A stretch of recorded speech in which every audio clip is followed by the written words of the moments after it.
Hi guys. Did you know that the country of Turkey is in a big mess right now? Well, they are. The Turkish lira is dropping off a cliff. But the Turks that are holding real physical gold are seeing new highs and are protected from this dropping lira. Listen to Lynette Zong at the 16-minute mark in the video, which starts as soon as I leave the screen.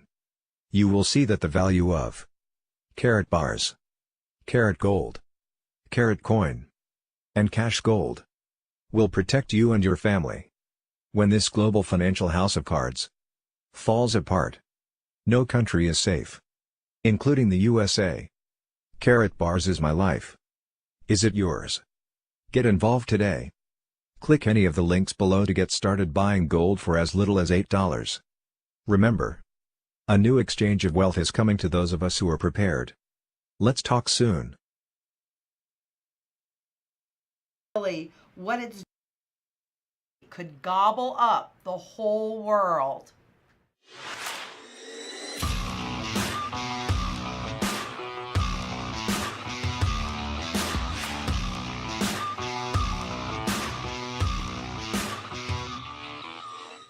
Hello everyone, I'm Lynette Zang, Chief Market Analyst here at ITM Trading, a full-service physical precious metals brokerage house, specializing in developing programs and strategies for individuals for getting us through the reset and to the other side of it.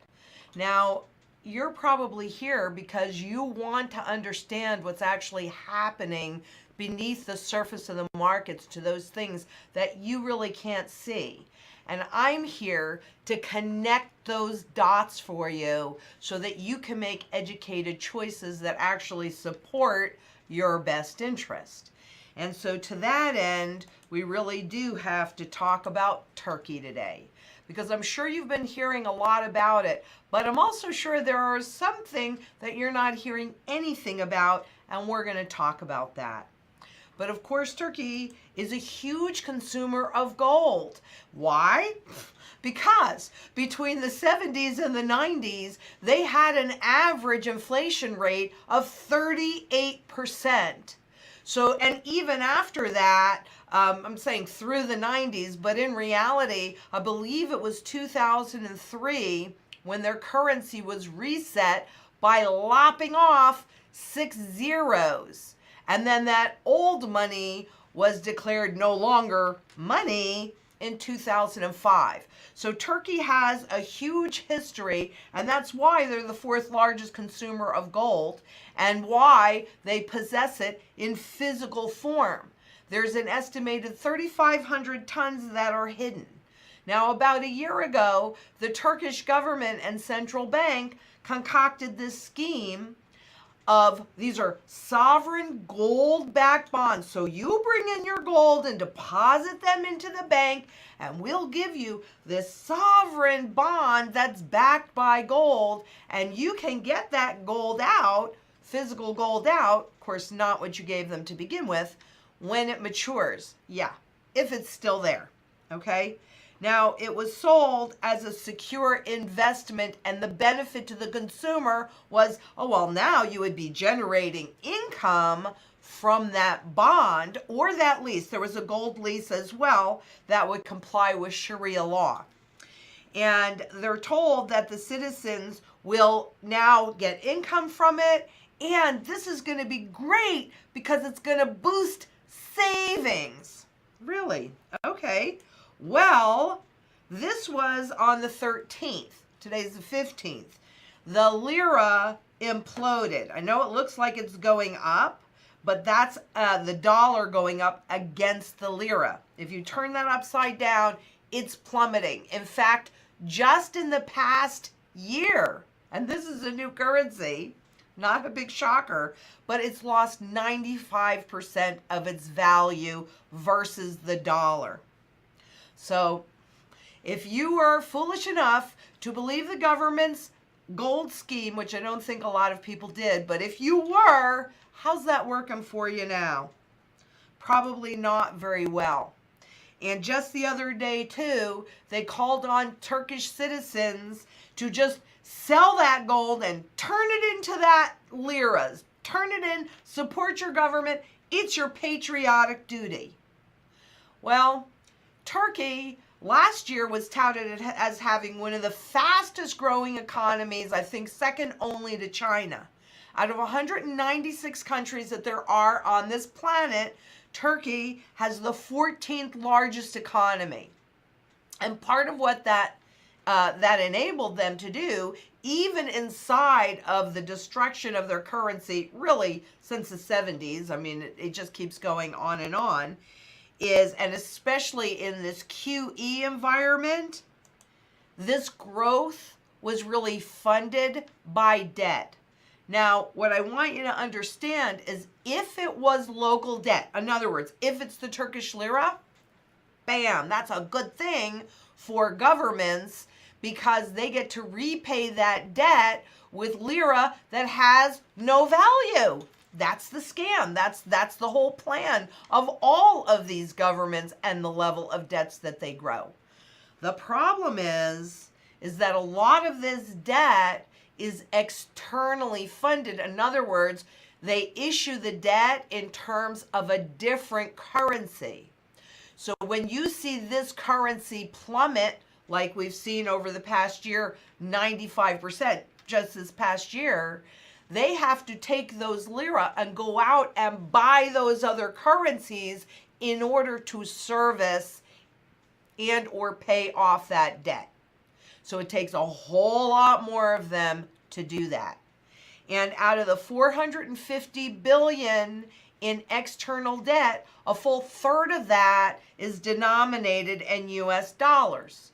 So you've probably heard how strong the dollar is. Well, that's in relation to those other fiat currencies. But in relation to purchasing power, that's a different deal. Even in this country, we're now below 4 cents in value, in purchasing power value out of the original dollar. So what that means is that this debt is not payable. Big deal, right? Well, I don't know. Maybe it is actually a very big deal. The ECB is kind of concerned about that because you've got Spain, France, and Italy with huge exposure to these Turkish bonds that are denominated in other currencies. It could be local to Spain. It could be, so it could be denominated in euros or dollars, but they are exposed to that. And you've got 16 billion that are come due by the end of this year, and they cannot pay that. Well, I'm guessing, and a lot of other people are guessing too, that because of what's happening with the currency, they're not likely to be able to pay that debt. So that means that they are more likely to default. Here are some of the banks and a little bit of the exposure. But this could easily cause a global banking crisis. And we know how close or how insolvent the European banks are anyway. So this could push them over the end. And that, we'll know about that toward the end of this year. The end of this year is when we're going to know if they can cover up this mess or not. So, people are always asking me when, and honestly, these things are way beyond my control. And even though I have a wonderful crystal ball, it really doesn't give me a whole lot of information. But what I can tell you for sure is this, that if indeed this spreads to the Eurozone, that is way bigger than just Turkey. And that could definitely it could definitely have an impact by the end of this year. So we've got to pay very close attention to it. And honestly, that's why this is a big deal. Because let me show you something else here. First of all, you need to be aware that the contagion has already begun. These are different emerging market currencies, and you can see how they have been toppling. The Russian ruble, the South African rand, and the Turkish lira is here. And then let's see, what is this? That's the Russian ruble. the South African rand, and the Chinese yuan. But of course, they're not the only emerging markets either. You see Argentina, and I find this really kind of entertaining, actually. The Argentine central bank boosted the interest rates to support their currency. So here, let me give you more interest in this worthless currency, and then that should make you want to buy it. I think, my friends, that the days of interest rates being able to solve these problems is gone, because going into this next crisis, you still have most of the world anchored at 0% and still many at negative rates. So what tools do they have? Central banks, the interest rate's the biggest tool they have, because in theory, if they raise interest rates, because apparently Argentina's economy is just overheating like crazy with all of that inflation. So if they raise interest rates, fewer people will borrow and spend. I'm pretty sure that the individuals are not borrowing to spend and buy cars and luxury goods and all that kind of crap in Argentina right now. So if they lower them, then more people will borrow and spend and stimulate the economy. I think the days where the interest rates really mattered in these instances, I think they're over. It's at the end of this cycle, and they just don't really work anymore. But if that were only it, just the emerging markets, all right, maybe the world could deal with that. But here's the real threat, and this is Deutsche Bank. Now, they did an interim. I know I did something on their financial statement for the full year 2017, but they came out with an interim statement in March of 2018. And what this is showing you, and I know that it's small, but you have the links, so, follow these links and take a look. And what this is showing you is the credit exposure to certain Eurozone countries. Italy and Spain being two of them. And they indicate here that in notional value, over 50 billion in notional are tied to credit derivatives, which means we have no idea the true value that's at risk. And what we already do know, though, is that Deutsche Bank is already insolvent, because according to them, their leverage ratio at 3.8% means that if the value of their assets drop below, or more than 4%, I should say, if the value of their assets drop more than 3.84%, they are insolvent. And last year, in an up market, they dropped 7%.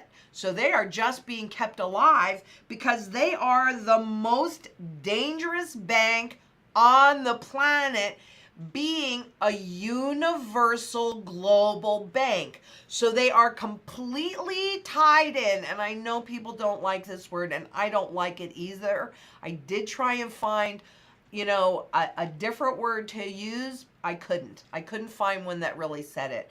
The global financial system is incestuously intertwined. I'm sorry, it just is. So it doesn't really matter where this starts. Certainly, Turkey could absolutely be the trigger, but Deutsche Bank will be the mechanism to spread this contagion on a global basis. I mean, honestly, it really is that simple. And the other thing that I want to point out is how complacent and calm the markets are, at least here in the US.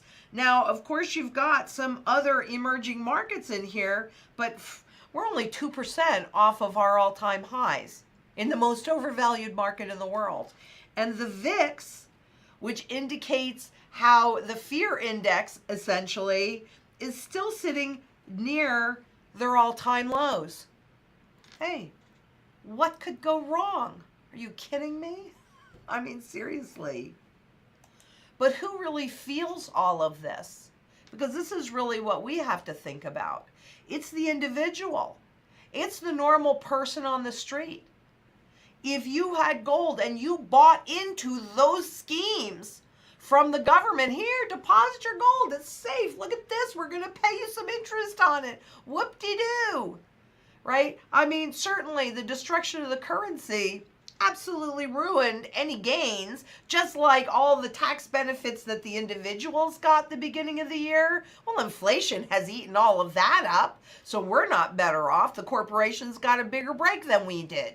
We just got a little one. Theirs is permanent, ours is temporary, and it's already eaten up. Same thing with the citizens. So I love this quote by Ron Paul because it really does say the truth. Because gold is honest money, it is disliked by dishonest men. And that could very well be why we are seeing the price of the spot market, which is a fiat product, people. It is a fiat product designed to manage what the population sees regarding gold.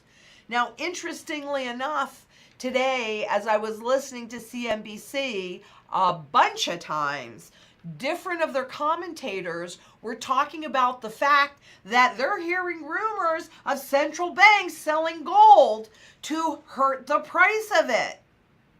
Big shocker. That, of course, is what they're doing. But what they say is, but they wouldn't tell us about it. The fact that I saw it on CNBC, which is a Main Street media firm, is very, very telling because they don't usually talk about it like that. So therefore, my guess is, yes, it's happening big time. And certainly we're seeing what's happening to the price of gold in terms of the spot market and the US dollar. But in terms of other currencies, and I'm going to show you that in just a second, the other thing that I thought was quite interesting is what's happening with Bitcoin. Because a lot of people feel like, well, that's the new gold. That's where I can run and hide. Well, first of all, it's nothing yet, and it's not, they don't really use it for much yet. And this is how it's been behaving. So no, Bitcoin is not a safe haven. But look at this, okay? This is gold in terms of the Turkish lira, and it's hit new highs. I'm pretty sure that any Turks that are holding on to all of their physical gold that they have been accumulating, because since the 70s they have been experiencing massive abuse as far as the value of their currency goes. That's why they've accumulated so much of it. They know that they're not going to get the protection from the government, from the central bank, and from the fiat currency. Not going to happen. By design, inflation is baked into it. But gold is globally used, so there's always demand and always a market. And really, what it's doing is just its most important function, which is to protect your wealth. So you have to decide, do you want to hold this mush of complicated fiat money contracts that you did not write and you did not read, that are to protect the banks and the corporations and hurt you, leave you holding the bag? Or do you want to hold the one true money that has global demand and can always be converted into any currency, any good, or any service? Give me gold, give me silver. There will be a time when we will convert that into those assets that will be hurt or lose value in terms of that fiat money. But now, when gold is so dirt cheap and silver is so dirt cheap, thank you. Thank you for manipulating it. I'm accumulating.